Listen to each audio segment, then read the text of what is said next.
Tombstone, Arizona, a town too tough to die, right? Nobody's ever heard that, have you? It's on every brochure you pick up. It's even written on the side of our police cars in town. The reason for that is this.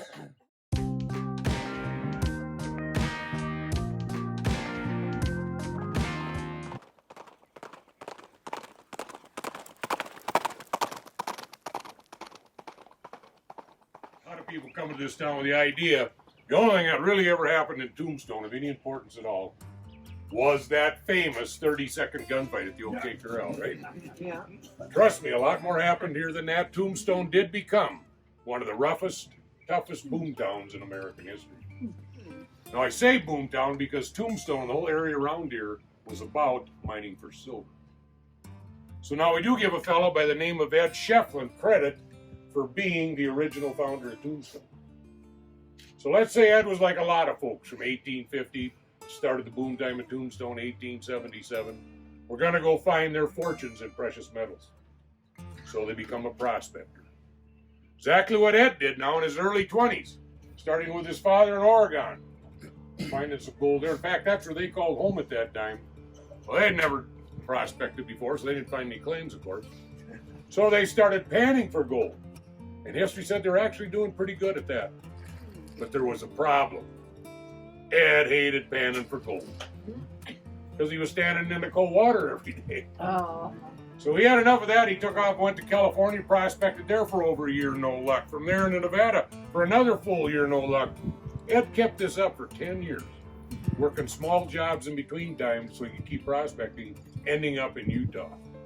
And in all that time, folks, he never found claim one. So personally, I think this is where he was going to school. Because it did take a lot of knowledge about geology, rock formations, especially with the tools they had back then to be successful. Now Ed did arrive in this area, known then, and still is today, in early 1876 as the San Pedro River Valley.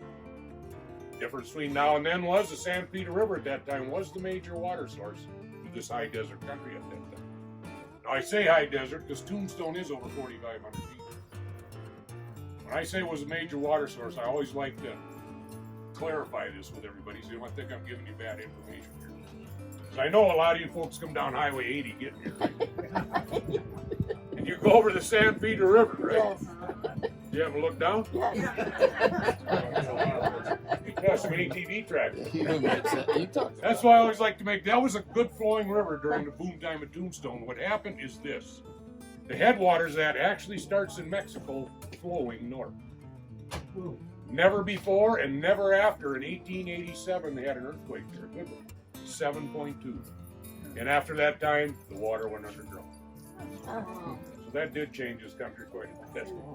Not only that, but you look around here, it's even kind of hard to fathom this, but in between all these hills around here, all the way to the Chiricahua Mountains, which are 70 miles east of here, with such good grassland back then, like a lot of the ranchers come out of New Mexico and Texas. There's so many head of cattle and sheep and overgrazed this country horribly. It killed a big percentage of the grass, never could come back. Now, in fact, where they built Tombstone here is the flattest area around between all the washes. The ranchers at that time called this flat area up here Goose Flats. A lot of waterfowl used to come off that river and graze up here, and that's why they called it that. So anyway, then Ed Shefflin, he arrives in the San Pedro River Valley his first time early 1876. Reason for him coming here, he was going to prospect for silver. Only the second guy had ever tried that in this part of the country. And also, folks, you got to remember where you're at right now. This was all Apache Indian. Any ever hear of Cochise? Right here, folks, is where he called home. So the more settlers that were coming in here at that time, and there's a lot of them, our government started the Homestead Act. And out here, you got 640 acres. If you stayed on that for 5 years and started some kind of business, they'd deed that ground. So it was bringing a lot of settlers here at that time. The more settlers that came, the more Apache raids. Got so bad, our government says, we're going to put a temporary fort here, which they did. But they didn't build it here. They went 20 miles to the south of here and built Fort Huachuca. Huachuca, you guys probably seen that in some of the signs driving down here too. It's spelled kind of different. Yeah. That's because that was the Apache word for Thunder Mountain. And it didn't end up being temporary at all, because today Fort Huachuca still is one of the largest training facilities for all branches of our military still today. Sierra Vista's a town that borders it. Well, what's going on then? Ed, he starts prospecting all these washes in the hills around here for silver. Now, at first, Ed did stay with that Fort Huachuca with the soldiers. And what he'd do is he'd go out on their patrols with them looking for the Apaches and try to prospect during that time, so he had some protection out there. Protection part was working good. We wasn't getting much prospecting done. And that's what he was here for. And he knew that. He took off on his own, went out and found the first mines ever found here way back in 1850. First silver ever found here by a man named Bronkow. Found those mines 6 miles to the south here. There's still some remains of them there. When Ed got there, they were basically played out. But still, 3 abandoned cabins remained. So whenever Ed wasn't out here in these hills prospecting, he'd be at those cabins with his 2 mules for protection. Every so often, he'd run a little low on supplies. Basics. Bacon, coffee, flour, whiskey. Who likes basic stuff? Most definitely. Margaritas. I always get it right when I say that. Anyway, I know it's no big deal for us. We put it in the grocery, let's go get them, right? Here in early 1876, where the people were really getting their supplies from, it was Tucson in those days was a 2 to 3 day ride on a bullet. Well, Ed was lucky enough the soldiers would help him out little supplies they needed, but history also said whenever those soldiers see Ed out here in these hills, wherever they'd run into him, they were constantly giving him a bad time. They were always telling him, Ed, really? You're still out there all by yourself with 2 mules and all these mad Apaches around here? Well, Ed told me he thought it was well worth the risk because the stone was showing up such good color for silver. Soldiers told him, Ed, just a matter of time, the only stone you're going to find out there is your tombstone. Yeah. So here it comes, 1877. The word was getting out now to other prospectors. Ed was finding silver. So naturally, that was bringing more prospectors here and more people following. So they were trying to make a town right here in 1877. But they had lawyers in too. And they run short of getting all the legal money they needed to get the legal paperwork to make this a town at that time. If they'd had that extra money then, we would all be sitting in a town today called Goose Flats. I don't think that'll work too good. Go to that gunfight at Goose Flats, get your right? So by 1878, Ed had found several silver samples. Now, he'd been out doing this a long time. He knew they were good, called float. But not really how good until he finally got the money to get them to a professional assay house. There they told him, Ed, you're right. Most all these samples you brought us in to test are good enough. Any mining company would buy these claims. But for sure, your best one we tested at $15,000 a ton of silver. Really, geez, when silver prices that back then was $1.89. That's like pure silver the man was finding. And the nice thing is, if you are prospecting for silver and you do find it, it's a geology given. There's always gold with it. They told him $1,200 to $1,500 a ton. So when he hit it big, and he knew it. Right to Tucson he went to the claims office. He made a legal claim on that, and he named it the Tombstone claim. It was the soldiers giving him such a bad time. So 1878, we finally got it done, making this a legal town, taking Ed Cheplin's first mining claim, naming the town after it, Tombstone. That's how it all got started. There you are. Tombstone, Arizona, a town too tough to die, right? Nobody's ever heard that, have you? It's on every brochure you pick up. It's even written on the side of our police cars in town. The reason for that is this. Several bars in Tombstone by 1881. We'll get to how many there was later in the tour. But this particular bar, now we're on 4th Street here. Next street up here is Allen, sat between 5th and 6th off of Allen Street. It was named the Arcade Bar. Bartender got a bad keg of whiskey from the brewery, right? Well, he already served some of that. By golly, sure wanted a refund for what was left in there. No problem, he finds his tool there, he stretches it out and he's measuring it. Well, tool slips out of his hand, drops about a keg of whiskey. Of course, now he wants his tool back, right? Goes and finds a piece of wire, puts a hook in, and he's just standing there fishing for it, cigar in his mouth. Oh. I don't know how he did this, but history said in 1881 he got that keg of whiskey on fire, and in a domino effect, burned half a Tombstone to the ground. They already had a volunteer fire department by 1880. We'll roll by a little bit later. At least them boys really worked hard and saved the other half of town. And it's good they didn't put that much effort into it, because next year, in 1882, the other half of town burns down. So they ended up having two major fires here, 81 and 82.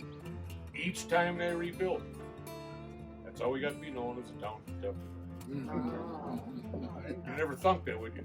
Everybody shooting each other out there. A lot of that was going on, but that's the real reason.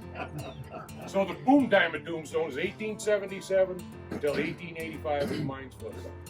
Remembering, no modern tools like there is today, but still, underneath the city limits of Tombstone and beyond, there still remains over 350 miles where the mine shaft. They ended up taking over $80 million of silver out of this country in only $2. I'd like to do it today when it's 1680. I mean, hey, one more thing before we leave. Across the street, you'll see that open door. Behind that open door, by 1885, used to set some of the finest furnished rooms you could stay in during that time period. Now, in behind all those nice rooms, there was a big empty courtyard. Well, here comes a young Scottish bride, freshly married from Scotland, with a sprig of rose tree from there. Well, she was married to a mining engineer, and they were staying over there. She took that sprig of rose tree in 1885 and planted it in that courtyard. Today, the base of that is 6 foot at the base. It's 12 foot tall, and it covers over 8,700 square feet. One plant and still growing. So since 1947, and again, it's Book of World Record, right through that door does set the largest rose bush on planet Earth. It's always in full bloom in April. It's estimated over 2 million white roses. Oh my God. And that's when the sun's shining here in Tombstone, you know, people that live around here call it Shady Lake. Also, when that's in bloom, trust me, it's the best this town ever smells. With that, we'll get rolling here and show you the rest of this place. I told you Tombstone was a rough, tough town. By the end of 1882, they had 110 bars in Tombstone. In the 7-year period, they had 3,200 registered ladies of the night. A couple ice cream shops. I guess that pretty much tells what the cowboys and miners like, right? Right there is where they hung 7 men in Tombstone legally. A lot of illegal hangings going on around. The first 2 they hung there were caught for cattle rustling, horse thieving, killed the deputy in doing so. Brought to trial, found them guilty, hung them both right there. So now the other 5 are from a town 30 miles south of here called Bisbee. But they had done it at Christmas time. They went in and robbed the mercantile store. Doing so, they killed 5 men, 1 pregnant lady. Brought them to trial, found them guilty, hung all 5 right there in that court. Later on, they found there's another man involved in that, even a mastermind of it by the name of John Heath. Well, they rounded John up, brought him to trial, but they sentenced John to life imprisonment down here in Yuma. Didn't go over very good to the citizens down the rest of his buddies. Why not him? They got angry enough, come up here early one morning from Bisbee, went into the courthouse, to the jail, grabbed John out of his cell, and drug him right here on our left in this corner. The courthouse is there, and everybody can see that brown historic plaque there, and right below it there's a stump. They drug him to the courthouse in there and hung him. I always thought he must have been a pretty short little fellow. That was a telegraph post at that time, threw a rope over, put the lasso around his neck, pulled him up and tied it off. It didn't break his neck like a normal hanging. It took John Heath 22 minutes before he finally died. He had it coming though, I guess.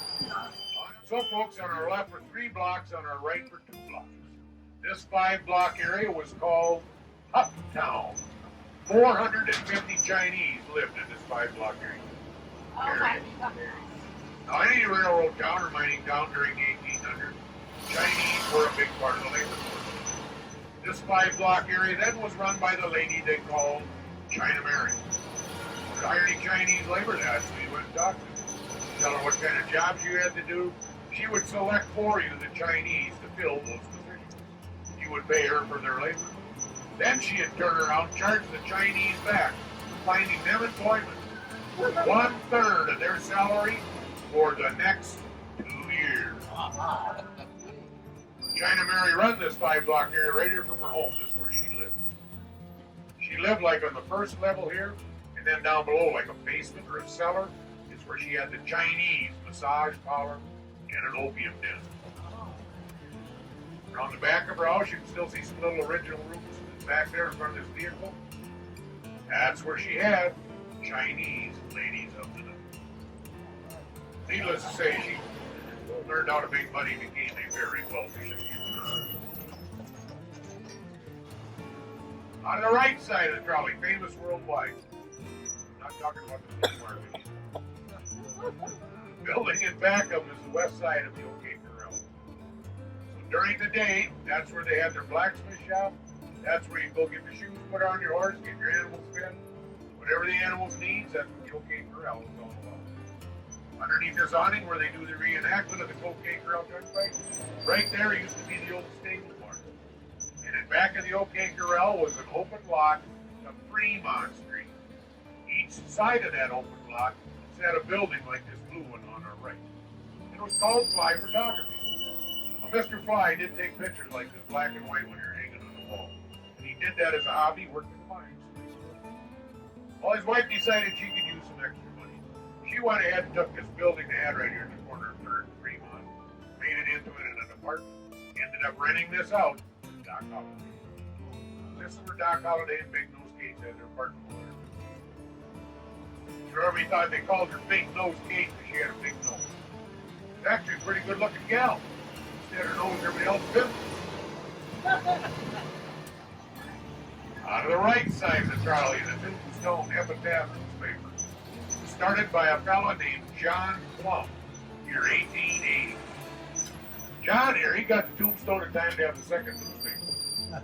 But he also became the mayor of Tombstone, one of Wyatt Earp's best friends. I want to check the museum out. It's really interesting. It's something free you can do.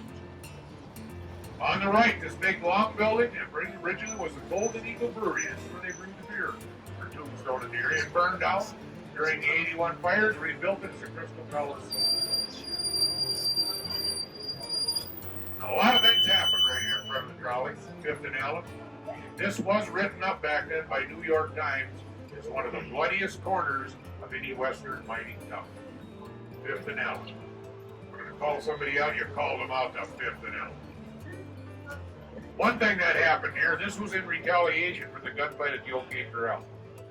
Virgil Earp, he was the marshal, and he was on our left over here at the Oriental. That was the high-end saloon out of all 110 in Tombstone. French furnishings, best whiskeys made were served in there, high-stake card games. Also, this is where Wyatt Earp dealt cards while he was in Tombstone for a percentage of the gaming tables. Well, Virgil Earp was crossing the street, was storming out really bad. Monsoon season was going on. He made it over here to the Crystal Palace. That's when the McLarens McCarty shot him down. Right here with shotguns. Didn't kill him. This is where he lost his left arm permanently. Get on the right halfway down the boardwalk, you'll see a sign with a buffalo, lower right-hand corner. Today that business is called the Red Buffalo. Back then, that was the Campbell and Hatch. That is where Morgan Earp was playing the game of pool. Through the back door, they shot him and killed him. And that's where he ended up dying on the pool table. On your right, this would be your first marshal's office and jail here on 5th Street. Way back in 1880, Red White was the first marshal right here. Didn't last very long as marshal. Shot and killed by a red sash cowboy high on opium named Curly Bill Brokaw. Straight in front of us, of course, the Tombstone's all about mining. This was Ed Shepton's second mining claim. Everybody kept asking him, Ed, how good's that claim? He'd always say, good enough. It became known as a good enough mine. On the right, this is the original fire station they had during the major fires of 81 and 80. It's all volunteer help for that fire department. Your brothers even volunteer. There's a lot of volunteer help today, too. That's our senior center. Right here in the corner of 6th and Allen, it's at the Birdcage Theater, right here in our left. It's the most popular of all because in here, They had live music 24 hours a day. Dance hall girls, ladies of the night, their own opera stage. Had a card game went on there 7 days a week, 24 hours a day, never ending for 8 years. Still go through that museum, you'll notice over 109 bullet holes throughout the ceiling and the wall. You ended up dying in Tombstone? You know, a lot of folks sure seem to get that done. Well, if that happened on our left, you'd either be dragged or carried right here to this alley. Because right down here sat A.J. Ritter's funeral parlor. They kept A.J. so busy, opened up another shop on the west side of town. Said more days than not, Tombstone did wake up to a dead man for breakfast. Street right across right now was a main street during the boom time, Fremont Street. It was named after our first territorial governor, Mr. Fremont Street. So Fremont Street, the 3 blocks north of here, was written up back then by New York Times as one of the heaviest red light districts in any western town. 3,200 of them around here in 7 years. That was somewhere. So now housing also was hard to come by. A lot of people living in tents, but they finally did get a sawmill up in the Huachuca Mountains. Started cutting up boards, bringing them here to Tombstone, and building homes like these on our left. These are still some of the original ones left. They built lots of them back then, and they called this type of housing shotgun houses. They're long and narrow, you can actually open up a front door, open up a back door, shoot a shotgun through the whole building, not even hit a wall. Heavy red light district, remember, but still, on our right, second building in here with a metal roof. They went ahead and built that church anyway in 1880 as a Catholic church. It's still being used for that purpose. Out of the right side of the trolley, in the distance, you'll see that mountain range. So those are called the Dragoon Mountains. That is where Cochise, he was the Apache war chief, had all his women and children and braves lived in that mountain range, calling it home. Soldiers called that Cochise's stronghold. They physically tried to kill or capture Cochise for years, unsuccessfully. Finally, Cochise was forced to take his people and go to the reservation. There he ended up dying a natural death. I don't know if you folks realize that Cochise did live to be in his 80s before he finally died. Coming up on the right and on the corner today, it's a rock shop. Originally, this was the home of Morganer and his wife when he was murdered at the Campbell and Ash. Also lived here when he was a deputy for his brother Virgil. You might notice how much smaller his home was than his neighborhood. Personally, I still think he had the most convenient home of anybody in the world. Because now look at here. Right in his backyard, he has the Circle K and the Family Dollar. Now, if you look straight out of the front of the trolley, you really get a good view of the Dragoon Mountains, where Cochise called home. One of the reasons they never could capture him is where he lived.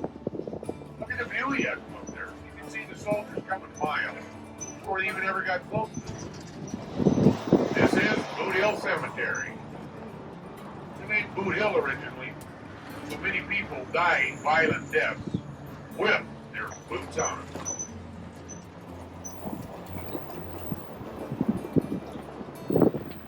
And on the right side of the trolley, look through the fence, over the fence, you'll see the tallest white headstone.